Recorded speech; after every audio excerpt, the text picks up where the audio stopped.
Hello, and welcome to today's ClassLink webinar called Single Sign-On in the Digital Age, Managing Your Digital Assets and Conversion.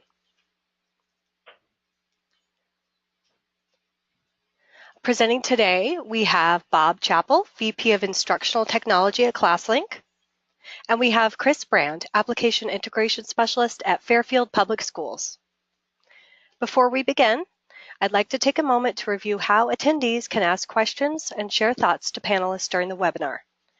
Your webinar toolbar should have a questions section, as you see here on my screen. Use it anytime during our interactive webinar. I will now turn this session over to Bob and Chris.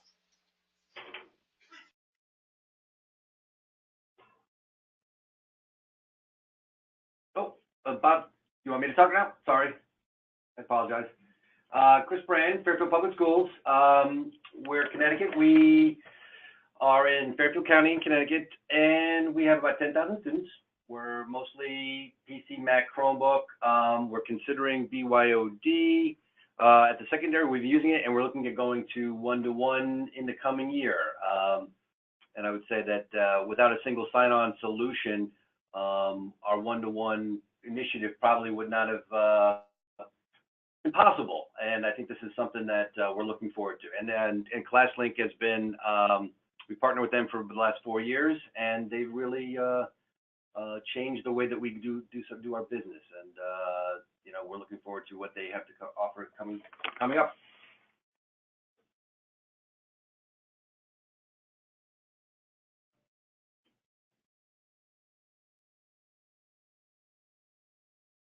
You know, part of our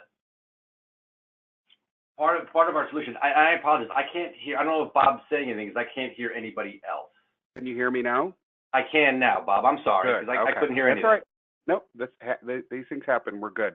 Okay. So before we get into the evaluation criteria for this, you heard a little bit about the district from Chris and some background in that. Just to let you know, if you are participating today and haven't done a one-on-one webinar or meeting with us, or this is your first time looking at ClassLink, this is really an introduction where you can kind of hear from district and find out why they chose us, what it means, the evolution of their solution, but this should not be the end game for you.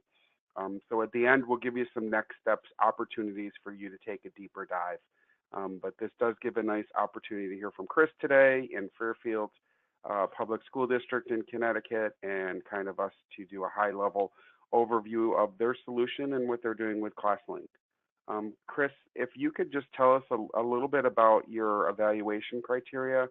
Sure. When you were selecting. It's really interesting, especially when we looked at this. When we looked at something 4 years ago, compared to where we look at now. So, about 4 years ago, one of our biggest concerns, our biggest driving factors, was the ability for our users to get access to network files from home. You know, that was a hot topic. That was really important to our users. You know, we considered VPN solutions and web solutions and that kind of stuff, but ultimately, you know, those are too much support intensive, too technical for many users. So we really needed an easy solution to get access to those local files on the local network here. And so that was priority one. And so ClassLink, you know, did provide that. You know, now going forward, and as that kind of evolved, we said, you know what, we needed to make it easier for staff and students to know what resources we had.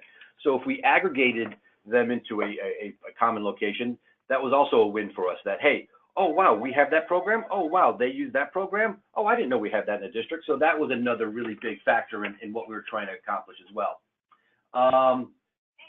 So then as the years kind of evolved too, we found that, you know, hey, there's these state regulations or these national regulations coming along that we've got to really maintain the privacy and that kind of thing. And we got to know what apps are being used out there. So we also needed a way to say, you know what, we need to customize our app library and make it restricted or contain it so that our users, you know, don't kind of, wander off and use applications that might be sharing data or might be doing stuff that violates maybe our terms of service, our terms of our relationship with the families.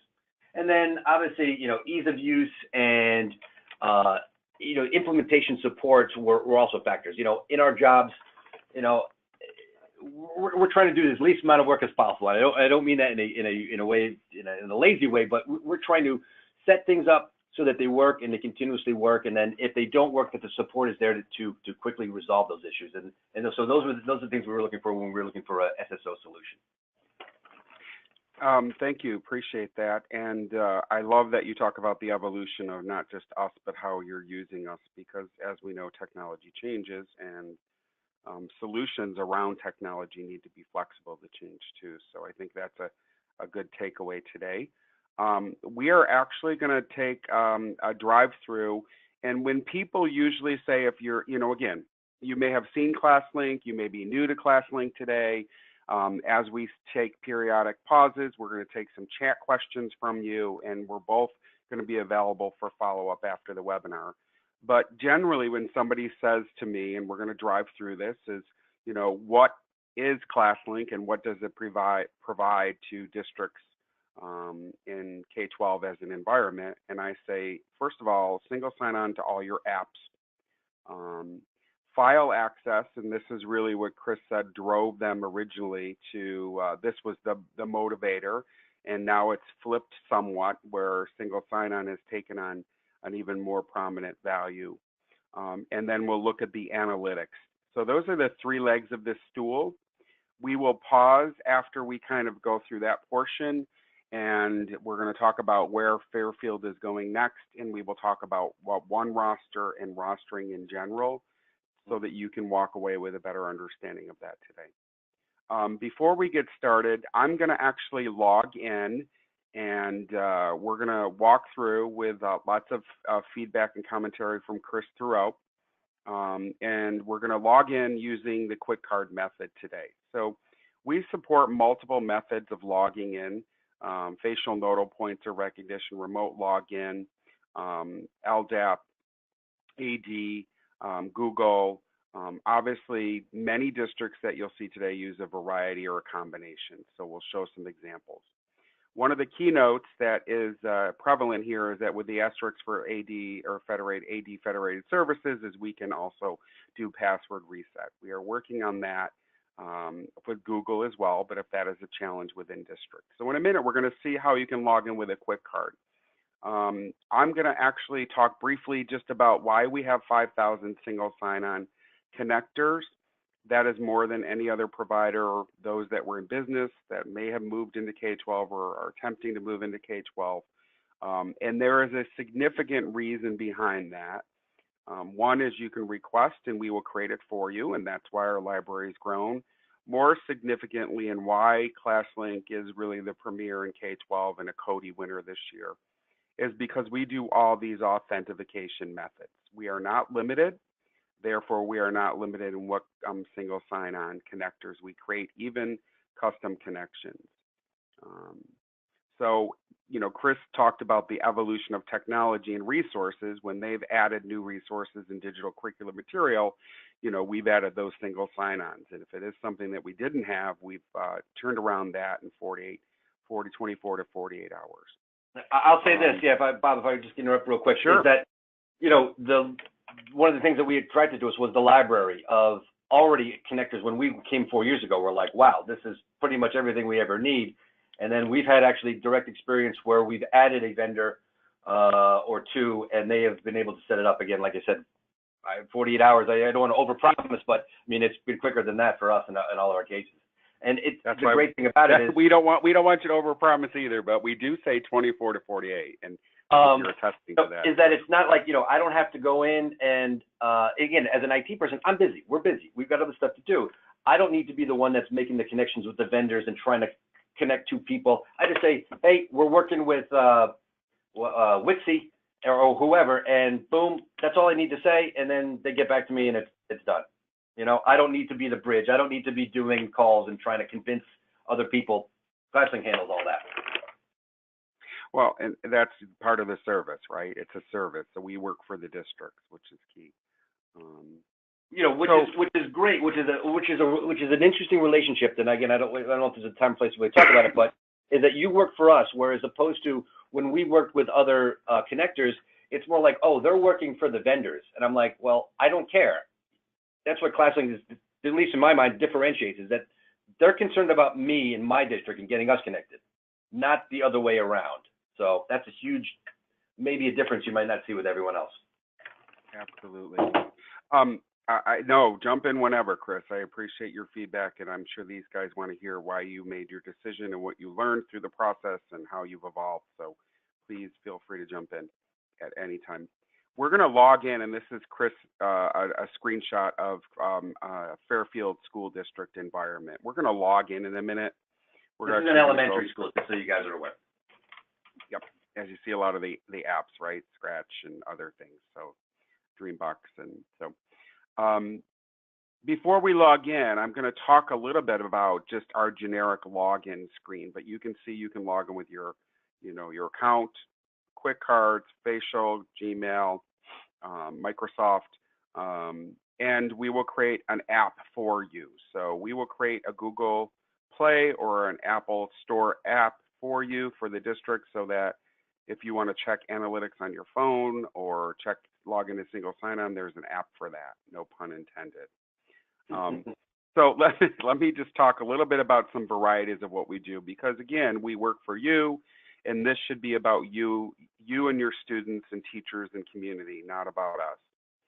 So not to disparage this district, but as we've grown, we've seen districts do all sorts of branding and login options. You'll see that they change. And this is a student that took a drone picture, and they decided to use that as their branding of their login page. Union Endicott, which is a New York district, they call it Tiger Launchpad. We're seeing more and more districts renaming and branding it something. So my recommendation today is call it something besides just ClassLink, because it's not about the tool, it's about the ease of access and how you connect with your families. So in general, those are some login screens and options to give you some variety of what it looks like. There is also a help button, kind of notifications tab, that you can put messages on the top and put any messaging that you want even before students or staff administrators log in. Chris, what are some of the login methods that you guys use at Fairfield? Well, again, like I said, I think for us, we're still evolving. And right now, we just use it integrated with our Active Directory. And again, for us in our district, again, we're a large district, so we're not as agile as maybe a smaller district could be. But for us, even just having one less password for people to remember, because it's integrated with the Active Directory, is a win for us. It's like, oh, okay, I don't have to learn a whole new system. Hey, it's just the same password we always use. And we leverage that Active Directory integration to automatically provision the apps that they see by level and by school or by role. So that's how we leverage it. So right now, that's the only method we use. But I think as we go to the one-to-one, or as we go to other initiatives, I could see Google becoming an authentication method that we use. And even at we've explored the possibility of the facial recognition and or the ID cards at the lower levels, but we're not quite there yet to do that. And you can see this is Fulton County, a larger district, and again, they use their account, their Active Directory account logins. That's their method. So the simple thing is we're going to design it to meet, and we'll evolve if you want to evolve. So what Chris is talking about is maybe adapting some of these quick card or facial nodal point logins or Google logins. I'm going to log in with the QR code or the quick card today. So you can see how quick and easy that is. Now, let's talk about that. It's not the most secure, but if you're using it for pre-K, first, second graders, students with special needs, those related things, it is a one login method. I could log in with my Active Directory. I could log in with Facebook. I could log in with Google, nodal points, whatever you want. Lots of methods of logging in, and you choose as a district. There is a notifications tab. I know you guys use this on a limited basis, but it is a great way to push a notice down about grades are due to your groups, buildings, teachers only, staff, training opportunities, grant opportunities, or just messaging of welcome back to school, and maybe a link to a video from your superintendent. It's just another method. We have so many other methods to contact people and do things, but this is kind of right there. As this becomes the more of the launch pad for our district, it becomes another place that people look. And it's also the ability to communicate with students when they're home, when they're not in the school hours, because they use this, this extends the learning to to home, to 24-hour learning. So it's another way to communicate other key information if we need to. Yeah, I'm a fan of it, because I think if this really is the district's place to go, when they log into their Chromebooks or their devices, or even if they click a logo or an icon to Fairfield Connects or whatever it may be called in your particular district, they're going to land here. So it's a great way to message out information to students or groups. Now, Chris made reference to this, that the screen that I showed as an example that he sent was an elementary screen. So this screen is going to look different based on whether you're a teacher, whether you're a student, how many digital curricular resources, web-based tools, or things that you have within your environment. I have screenshots from district administrators where they have some support ticket requests and sub requests, and they have their SAS. And so again, a teacher may have all these non-curricular related resources and tools. And again, Bob, I don't know if this is again the place to talk about it, but sure. You don't just have the ClassLink connectors. You could customize this, and I could put, I could put CNN, or I could put my personal home web page there if I wanted to, or I could put my internal help desk, a link to that. It's just stuff that, in ours for our administrators, we use a program called Munis, which is our HR payroll package. It doesn't have any single sign or anything like that, but we just use it as a place that, a shortcut that people can have, and they don't have to look it up or go to some other resource or look to their favorites. It's all right here. And that's a great place to talk about personalization, which we'll do in a minute, adding and kind of personalizing. What I do want to talk about is, again, based on who you are, if I go to edit mode, I can see that there's little lock boxes. So in this kind of demo environment, this kind of preview for us to show you what ClassLink is about and how it may look in your district, anything with that means the district has pushed it down to those users or groups. So some of these, they can move around in edit mode. They could create folders, personalize their work environment. But the idea is that you're going to basically provision or push down those apps to the levels of students and teachers that are required. Now, when we talk about single sign-on, it really is the beauty behind the single sign-on and those authentication methods and how deep that integration goes. So, when I click on McGraw-Hill Connect Ed, I'm going to go in and I'm in my account. If I want to go over and click on CK12, same thing. I'm going to be in my account. BrainPop, it's going to connect me. I'm going to be into my account. Now, this changes. I might be at a course class level. I might be at a elementary. Everybody shares a login at the elementary. My individual account. But again, the beauty is not clicking and having the logins. That's the simplicity of ease of access. It really is what we build and the magic behind those logins.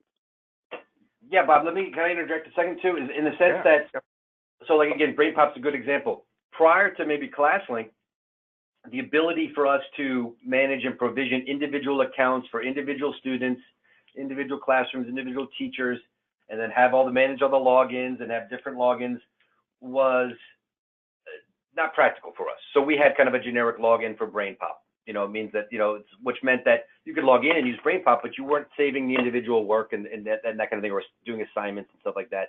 Now, with the single sign-on, we don't even have to think about it. It provisions all the accounts for us automatically. And that's, a little bit with one roster as well on there. We can talk about that. But so now it's doable. So now we can have the unique individualized experience for the users, as opposed to having the generic, experience that was easier for us to manage. And a lot of products are that way too. Yeah, and I liked what you said. Individualized experience or personalized learning is a big word, and creating your teaching and learning space, whether you're a student or teacher. So, that's what this is really about: creating ease of access. We've invested in the internet and the resources, and we've moved to digital curricular material. But how do we make it easy for students and staff to access it? And do they know what's available? So having all of those at your fingertips. Right. There is the ability to create folders too, so it is not uncommon to create, a Google Apps folder or a Microsoft Office folder, or if you're using a lot of, LMS-centric stuff, for example, there's a library folder here. So when districts kind of engage with us, and, it is important, and the library media specialists love the fact that there is a library media folder with actual databases and accurate key information resources for them to use. In our district, we use it where they can, at the individual school level, if they're working on maybe a fifth grade project or they're working on a special project, they can create individual folders with the resources just for that project. So you could say, it's our 50 states project, and they'll create a folder, 50 states project, and inside that folder, they can put all the resources that they want to use. And then when that project is over, they can take it down, or they can, hide it. And then when it comes back next year, they just, they make it visible again. That's the thing, is that, it can direct also, especially at the younger ages, hey, wow, they might have 50 icons. Where do I even start? Oh, I can go right to I know I'm doing the 50 states project. I'll go right to that folder, and everything I know I need to start going is right there. And also, just because when you say certain things, you remind me of certain things, but, being able to search is a good function now, because as we progress, as you progress, and as digital curriculum materials grow, obviously, there is the chance that the screen is going to get a little bit busier. So that this is a new search feature that we've added based on customer feedback. I want to go over here, Chris, because you talked about personalizing your space. So again, Chris said a couple things. One is, we have privacy and security embedding. So there's a couple of things. I can personalize my space, and if I want to add ABC Mouse, I can add that single sign-on there. Now, depending on what state you're from today, some states are taking a very large active role in privacy security concerns. So what has been traditional is having 5,000 single sign-on connectors and being able to go here and being able to add and search and add any of those that you want. What is happening in Chris's state and with many districts is they are actually not showing the whole library, but they're actually showing an approved library that is usually named something like, Fairfield or Summersville approved library, so that not only can you push down to the environment those apps that should be there for those particular groups, but if you want somebody to be able to go in here and add something that is approved, an AP textbook or something, that to personalize their space further, they can. I mean, that for us was the next level. Again, this was something that ClassLink evolved into because it wasn't a concern of ours 4 years ago. But you know what, with unbeknownst to us, or just in the sense that Connecticut made these changes, but ClassLink was already available to adapt to that. We're like, great. So now we can limit the exact apps to the approved list that have signed our privacy agreement. And other than that, if it's not on that list, the teachers know they can't add it. Teachers know it shouldn't even, it shouldn't even be there. They shouldn't even be using it. And in reference to your state, Connecticut in particular is one of the states that has been very proactive, just like New York and others. So depending on where you are today, you may see more of a trend where the state is actively engaging in those privacy security concerns. So districts are struggling to say, how do we make our digital curricular library kind of a vetted approved? And one of the things that's changing as well is that usually if you want a new app within that 24 to 48 hours, this request most often is now going in many districts to somebody who takes the lead, and then the tech and the curricular people review it and say, yep, that's a good app, let's add it to our approved library, or no, that's denied, so we're not going to put that within the context of the ClassLink environment. Kind of a real trend in Connecticut, lots of discussion around that, I know, Chris. You're putting it very nicely. It's a kind of a state mandate that we're going to scramble to kind of, figure out what to do. Scramble to conform to, and again, luckily we had something like ClassLink that was able to make that a little easier, but it's still a little bit of the Wild West and the state's mandating stuff that, is easier said in a law than it is in practice. Yeah, so true. Let's go to files. So basically single sign-on, hopefully everybody gets the understanding behind it and the value and kind of the personalized environment. This generally is oftentimes a splash screen on your device, and single sign-on, you can log into your device and ClassLink on some of the devices, one click. file access is a key component, and depending on where you come from today, this may be this is great, this is a kicker for me. It definitely was what you guys were looking for originally, Chris. But with the people today, some people might go, yeah, we don't need that, we're all Google now. Or Right. we do have mixed environments, or we don't know where the environment's going with privacy and security. So when Chris first spoke, this was one of the initial things that they were leaning towards as a need, filling a need initially was, can we connect to our shared drives? I didn't have to log in anywhere else. Or can we connect to Google? Or can we connect to Dropbox or OneDrive or Office 365? So again, depending on who you are today, this might be important to you, and you will be able to say to us and manage, how do I want to connect here? What drives, a lot of districts are still doing school network drives for a lot of confidential HR stuff, administrators, those related things. So again, I didn't log in, but it's all there, and I have the ability to use and search across environments. So if I want to search across and look, because I have a network drive and I have a Dropbox I connected and Office 365 or Google, whatever it may be, you can click on and go everywhere to search for the document. Now, I use this all the time in practice in my ClassLink role, because I'm always like, where they put it, the share drive, the Google Drive, where is that document?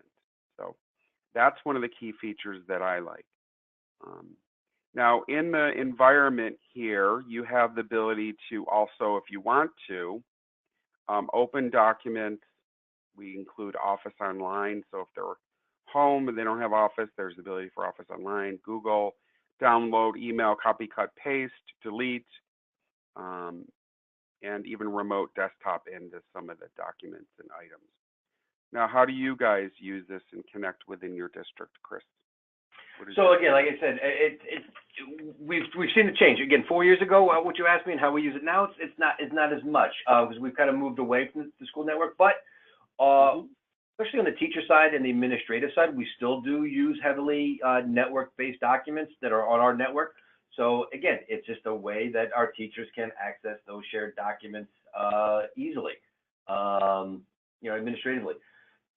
We do offer, most of our people have the ability to, our Microsoft license allows them to install a copy of Office on their home computers. But again, if they don't, they can open it right here. You can edit it. It's a quick thing. So we do connect with our Google Drive. We do have 365, and we do have our local network.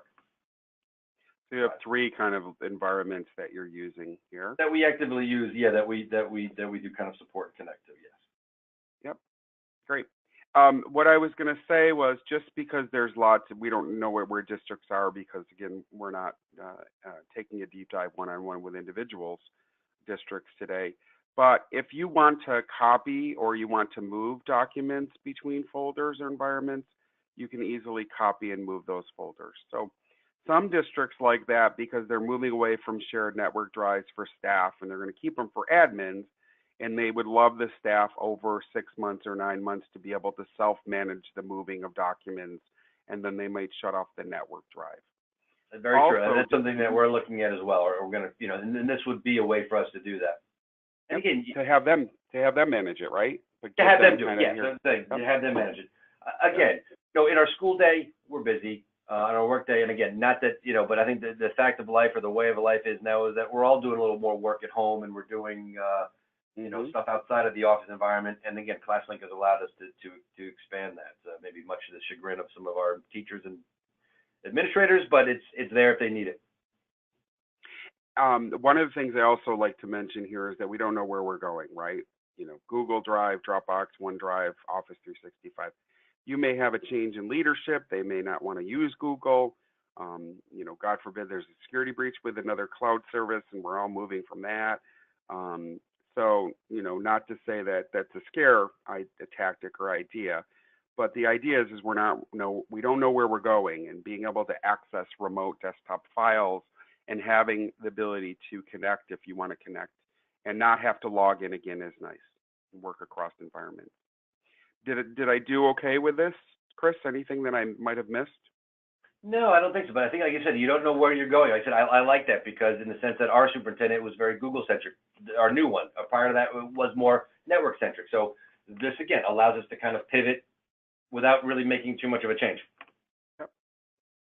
So again, just to reiterate, what Chris and I kind of went through was single sign-on, access, ease of access. You log in once, and files.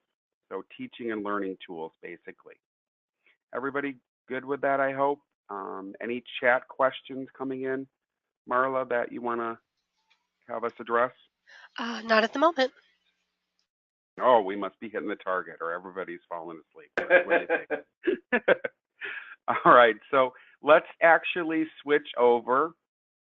And what I want to show here is I'm going to go and I have administrative rights to the admin portal. So again, a message pops open. It can be over a period of time. It can appear once.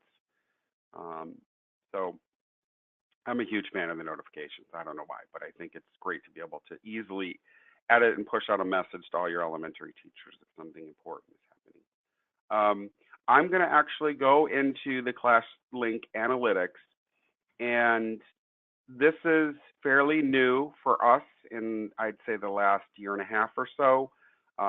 There's a lot of new robust features to this. And what this is, and I don't want to overstate it, is that there's individual software digital curriculum material that you buy or don't, or it's free, or you use it, or you're using the free version and you're wondering if you should use move up to the paid version. But districts struggle with having a picture of all their digital curriculum material, the use of that material, who's using it, is it being underutilized, where should we put our PD efforts, where can we renegotiate our licenses.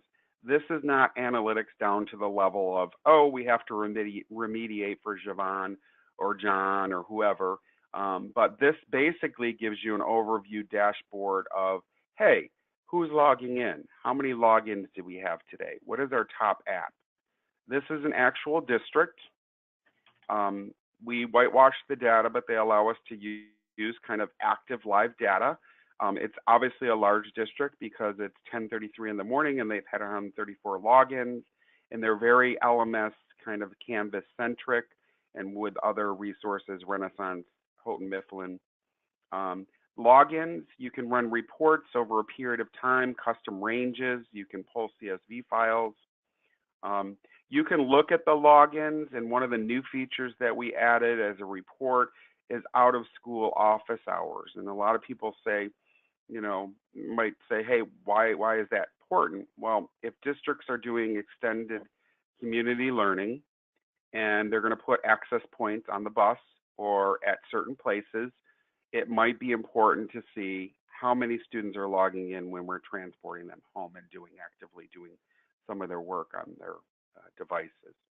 So again, you can set a custom date range, time, you can set the hours and kind of see, what's happening with our logins. You can see who's logging in over the weekend, if you have a snow day in the Northeast, those related things. I'll hop in there a second, Bob.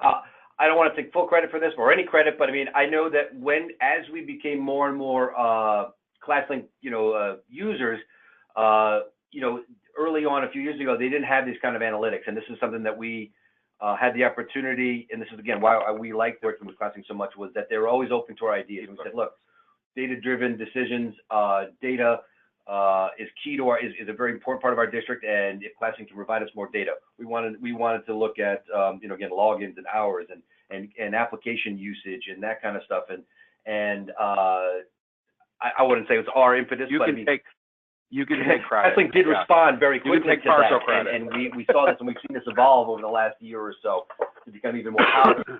And as we all know, at least again in Connecticut and with our budget crisis and different kind of things, funding is very hard to come by. And we're actually a very prosperous district, so even for us, this was it still hit us home. So ClassLink again allows us to do a deep dive. Hey, how many people are really using Discovery Education? Do we think it's being utilized a lot or whatever? Now it tells us, so we can say, oh, 2% of the district is using this. It's out. We know we can't afford to spend $10,000 on it.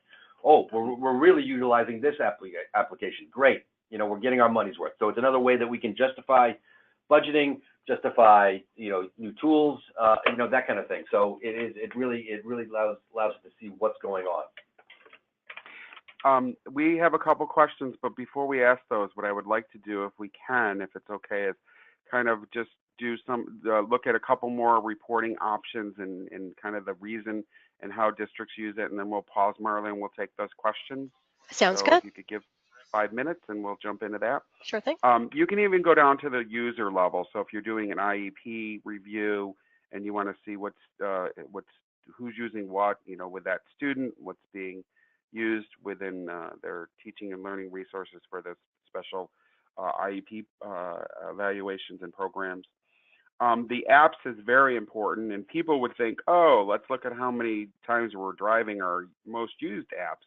What I like to do is over a date range, if you want to do a year-end review and you want to pull this and you want to see those apps that you're not using or right. underutilizing, because those are the ones that either, as Chris said, need to be evaluated or need to get an emphasis with some PD and development, right? Yes.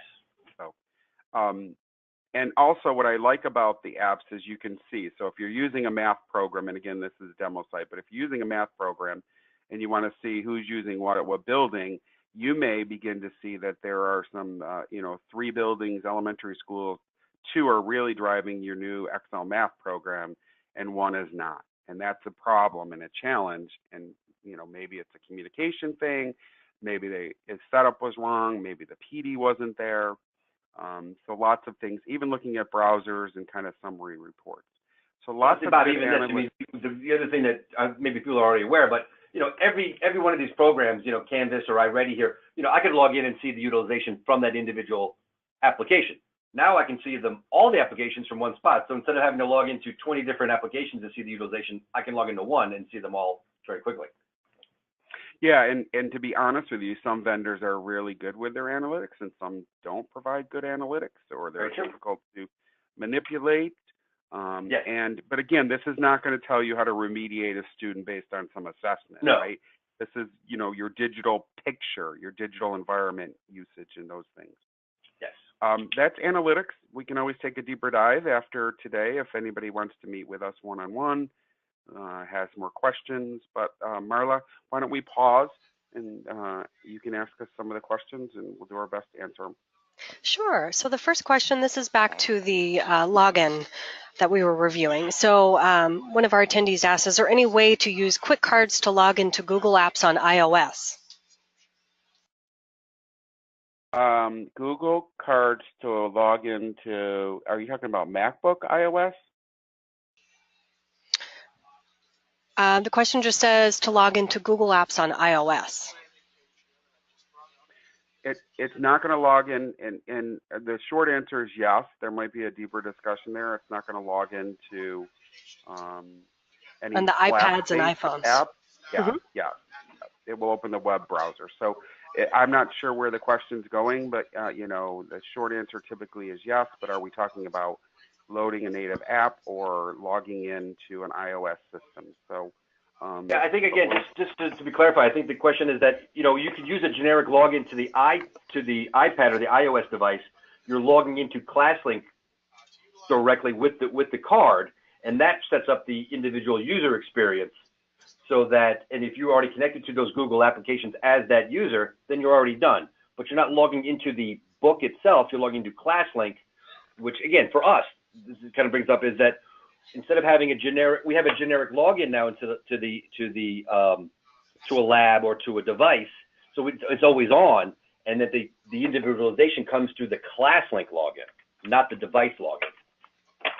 Well, and I think I would like to follow up deeper with that with whoever may have presented that question, because also in many cases we can log into the Chromebook if it's a Chromebook or other device and log into ClassLink under one scenario. So there are some nuances there, and I don't think we gave the full answer based on not knowing more details, but hopefully that gives some background to begin with. What's the next question? Okay, the next question is back to file access. Are the individuals in the district managing their own backups of files and or folders? We're mapping to your shared drives and to you're connecting your Google and other things, so they're managing it like they would traditionally how it's set up in your environment.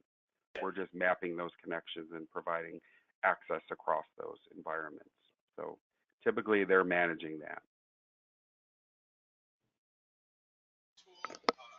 Good. Okay, great. That concludes the questions that we have pending right now. Okay. And again, you know, with a larger group webinar, it's often difficult with typed questions. So again, at the end, we're going to give our names and some next steps and follow up for anybody that has some deeper level questions. I'm sure there will be some.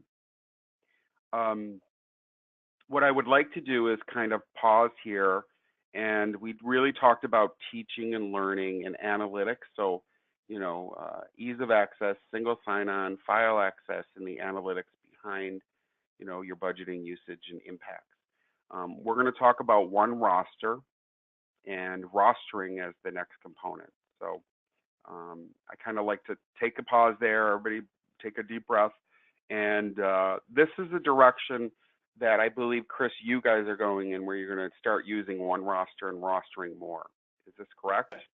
Yes, totally. And again, like this is to me is one of like the hidden benefits or the unknown benefit that we got when we partnered with ClassLink, in that who knew what this was coming down the pike? And now, you know, they have fully embraced it, and we were just the beneficiaries of it. So we'll talk a little bit more about it, and then, you know, and then I can elaborate on that. Sure. And what I'm going to do is very high level today, and I'm going to talk as if everybody's coming from a either no baseline of knowledge about IMS and one roster as a global open standard. Before I go into our one roster server, let me kind of set the tone, and Chris, jump in. But basically what happened a couple of years ago is that large districts that have pull, then, you know, that have 100, 200, 80,000, 250,000 students, those that have larger pull with vendors basically worked through IMS Global, which is kind of a thought leadership organization in K-12, and said, we have to roster our students to courses and classes. Now, I'm not just talking about single sign-on. We went through single sign-on, but to certain levels, there's these resources where they have to be rostered into a course or class level, like a deeper level integration. And they went to the larger vendors through this kind of thought leadership organization and said, it's crazy. You asked for the files in this format. I have to send them to you securely via this SFTP function, or however we're setting it up. I have to pull from my SAS, push this out, or rostering is done by teachers. Their guidance counselors do some rostering, or, you know, some tools are rostered at a very district level. And as curricular material grows, obviously the need for rostering will grow.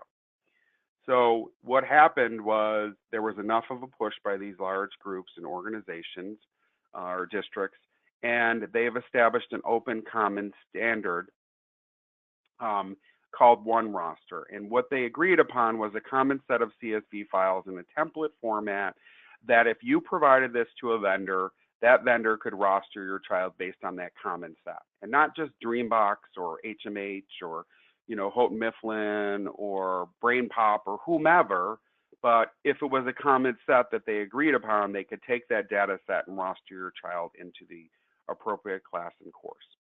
Now, I'm going to go into the one roster server. This is part and parcel of what we provide as well.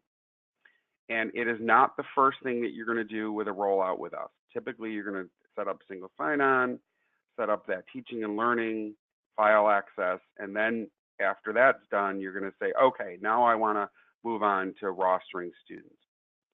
The key takeaway here is that we don't own this standard. It is not ours to control.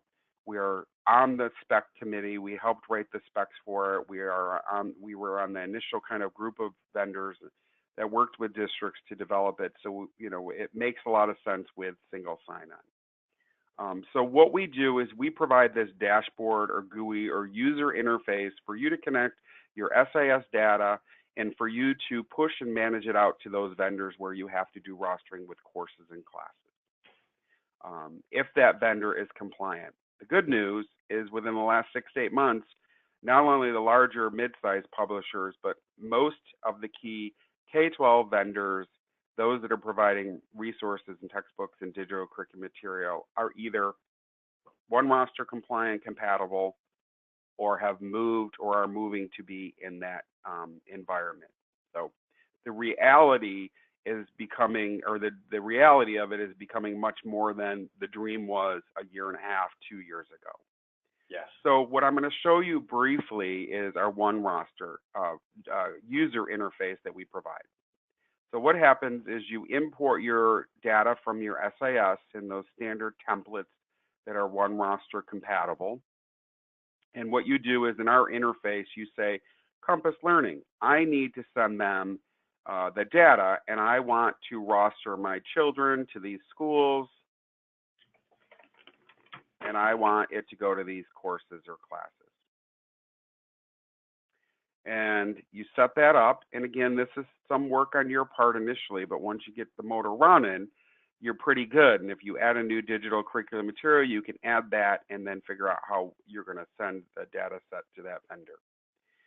Typically what happens is you go, okay, Compass Learning is using the REST API. I will give them the security key. They can pick up the student rostering data and they're good to go. Or if they're not using the API, they're still using kind of an SFTP, you can set up that job to go to them at 10 at night or whatever kind of structure you want and enable that. So again, for a second here, it might seem kind of scary, but I'll say this: it was even easier than Bob explained. And I think as the modern SISs, we use Infinite Campus, and I can speak specifically about Infinite Campus. They have the one roster built right in. So what it is I just worked probably, again, and I'm not exaggerating, it was probably 5 minutes, if not even that, where I did an email exchange with the ClassLink help desk. I set up my integration on the Infinite Campus side, so I didn't need to worry about the CSV files. I don't even have to even do with that. I just set that up. Yep. ClassLink syncs with my Infinite Campus automatically, and then I just go in to these applications and pick the ones that I want. And if they can use the API, I sign off, or I get the SFTP credentials that they've given me. I plug them right in, and it's done. And we set up, I don't know, we have 8 or 10 integrations already with major publishers, Pearson, Harcourt. Again, it probably took me all of them 30 minutes to do all of them, and I don't have to worry about it anymore. I don't have to worry about files and CSVs. It's just done. So it varies by vendor, or by SIS, depending on how integrated they are with that one roster at this point in time. So it is easy to use. It does take some setup, so I don't want to scare you. But depending on your SIS vendor and some of the components of that, it may take a little longer than Chris described as well. Infinite Campus is one of the SISs farther along the path of kind of doing a real seamless click a button and the data syncs with the roster server. But it's good to hear that good experience, right? Well, yeah, I mean, again, everyone had the great thing about the one roster standard is that it's for people that are familiar, who've been in a while, the SIF standard and that kind of stuff and all the promises that had, one roster seems to kind of gotten it better and gotten their act together a lot quicker. Got it. But every vendor, if it was Harcourt, if it was Weber, they had their own proprietary CSV layouts, and we had to do custom development and make sure that we got the fields right. All that's gone. I mean, again, not that it's going to put me out of a job, job security, but this just makes it so much easier. And again, even the whole relationship between the vendor, it's not between me and the vendor anymore. It's between ClassLink and the vendor. They handle all the handshaking, all the logistics. So when they have the connector here in the application, I just have to click on it and set it up, and it's done. And I know that it works because they've tested it and vetted it. Let me add a little caveat there. So we provide the kind of the one roster tool, and Chris sounds like he's had a great experience. If there is a mom and pop or a local regional vendor that is not one roster compliant, the active role that a district plays is to request all your vendors to be one roster compliant when you do your license or renewals, or to ask them if they're one roster compliant or compatible. So whoever's on the call today, that we encourage districts to play an active role, because the more that we ask for this, the more it becomes a reality that SIF never became, right? So, Bob, I don't mean to toot your own horn, but I will give you a quick experience, and I don't mean to hijack you a little bit, but we used Wixie. Wixie was a Clever district, and I personally, not a big fan of Clever. Too clunky, too much going on. So the guy that runs Wixie, which is, compared to the big vendors, isn't it very big? I said, look, have you guys experienced one roster? He's like, oh, we don't have the developers. We don't really have the time to get involved. It seems very scary to me. I said, look, one roster is the way to go. I put them in touch with the ClassLink support team, and I'm not lying. This is 15 minutes later. He's like, I talked to ClassLink. I'm set up. Let's give it a shot. And I was able to deliver him a file via SD. He wasn't ready for the API, but through the SFTP, 15 minutes later, he was like, wow, this is great. They haven't implemented it yet, but he was shocked at how easy it was. Yeah. And I was shocked how easy it was for me to get that going once it was done. He's like, wow, this is something that we can do. Again, that's my personal experience with one vendor, but it's out there. And I think people are going to gravitate towards more towards it. Well, and excuse me, but Chris, yeah, I mean, that's part of the expertise because we helped write the specs and the development is we'd be glad to work with those vendors. And it is really easy once they see the set of standard files that need to be. Yeah, and like I said, I'm not here to trash Clever. We still use Clever for some applications just because the vendors haven't moved that. But again, I'm not trying to trash Clever, but as soon as those vendors move to the One Roster platform, we're leaving them. We're leaving Clever just because of the ease of use. Well, and I think the thing is that we don't have to be mutually exclusive. I think you just said that is, some districts use Clever for certain things, and we can actually do an deep integration with Clever. So, right. But I think the evolution is one roster, and I think the reality is that this is the direction the industry has kind of coalesced on. Thankfully, right? Common kind of format. We have about 8 minutes left. I want to basically have a little bit of time here. We talked about the analytics, but just want to talk a little bit more about kind of where you're going, your long-term plans with us, because I think you did a great job today talking about, we started here with file access being our need, the evolution between us, asking for analytics and now single sign-on and then rostering, kind of your evolution. So I'd love to kind of just have you do a little overview of kind of where are you going next? What are your plans with us? If you could just give us that. So, I mean, let's put it this way. I think your plans are our plans in the sense that as you develop new things, we're gonna look to ClassLink and see what other ways we can extend it. I think the one-to-one is our next step because ClassLink allows us to seamlessly kind of or easily evolve into that kind of experience for our staff and students.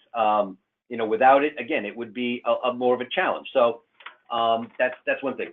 The rostering, obviously, more and more cloud-based or resources are out there, and then getting those individual learning rosters and teachers in there is the key to making those really truly maximize their use.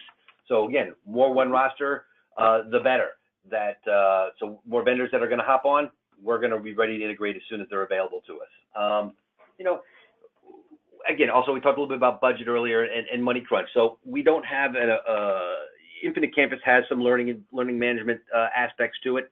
ClassLink is providing some of those learning management features as well.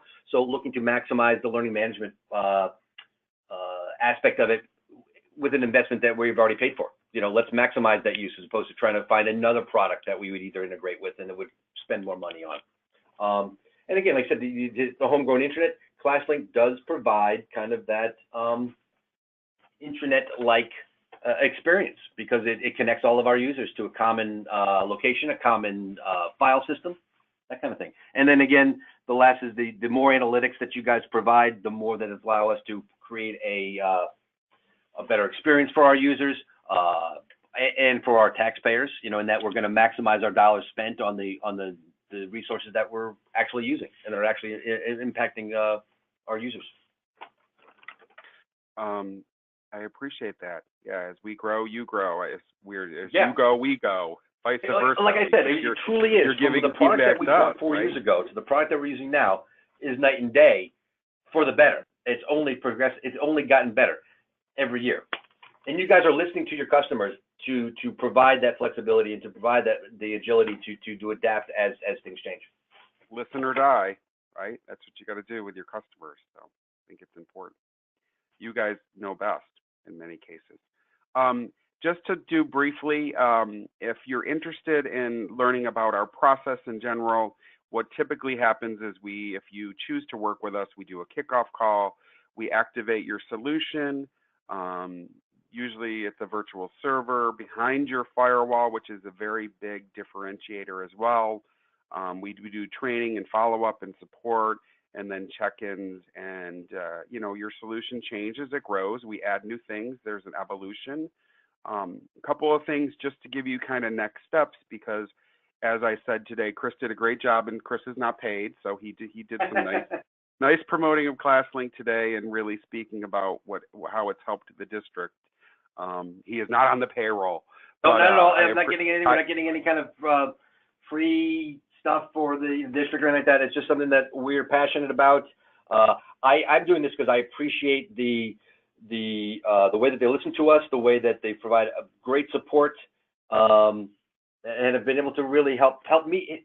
It helps me in my job. It helps me do my job better, more efficiently, and that, as an IT person, is worth actually, in some cases, more than money, because it gives me less headaches, less thing I have to worry about. Mm-hmm.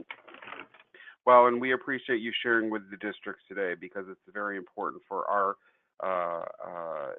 K-12 clients and those that are looking to move in this direction, or just to learn more about access to digital curriculum material, to hear from their peers. Here's some next steps.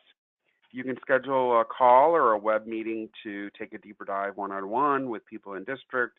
We'd be glad to review pricing and what's included in that, or arrange a more technical call if you want to just learn more about the virtual servers and requirements and specs, those related things.